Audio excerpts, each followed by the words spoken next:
အားလုံးပဲမင်္ဂလာပါဒီနေ့ကတော့ထရီနာရဲ့အိမ်မှာပေါ့နော်ဘယ်ပင်မှာဘာအသီးလေးတွေသီးနေပြီလဲဆိုတာလိုက်ပြပေးမှာဖြစ်ပါရဲ့ရှင်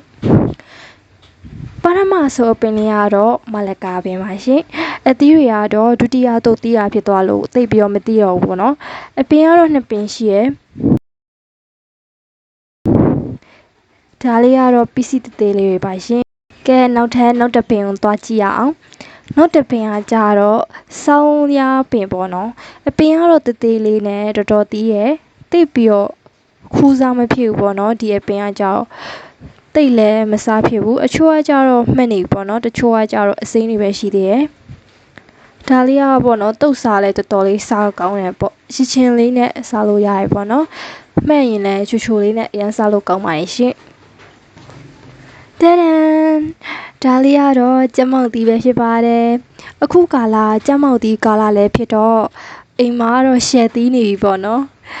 တပင်လုံးလည်းหนีရဲနေတာပေါ့အပြင်မှာကတော့ပို့ပြီးတော့တိတာရယ်ဗီဒီယိုထဲမှာကြတော့နည်းနည်းရိုက်တာတိတ်ပြီးတော့အဆင်မပြေလိုက်လို့ပေါ့နော်တိတ်ပြီးတော့မတိတာဘူးဖြစ်သွားပါတယ်ရှင်ဒါလေးကပေါ့နော်ဘယ်လိုခေါ်လဲတော့မသိဘူးပေါ့စားလို့တော့တော်တော်ကောင်းတယ်သီးတွေကတော့တေးသေးလေးပဲရှိသေးတယ်ပေါ့နော်ဒါပေမဲ့တေးသေးလေးနဲ့လည်းသူတို့ကမှဲ့တယ်ရှင်စားလို့အရန်ကောင်းပါတယ်ရှင်ဒါလေးတွေကတော့မမှတ်သေးတဲ့ကြက်မောက်သီးတွေပဲဖြစ်ပါတယ်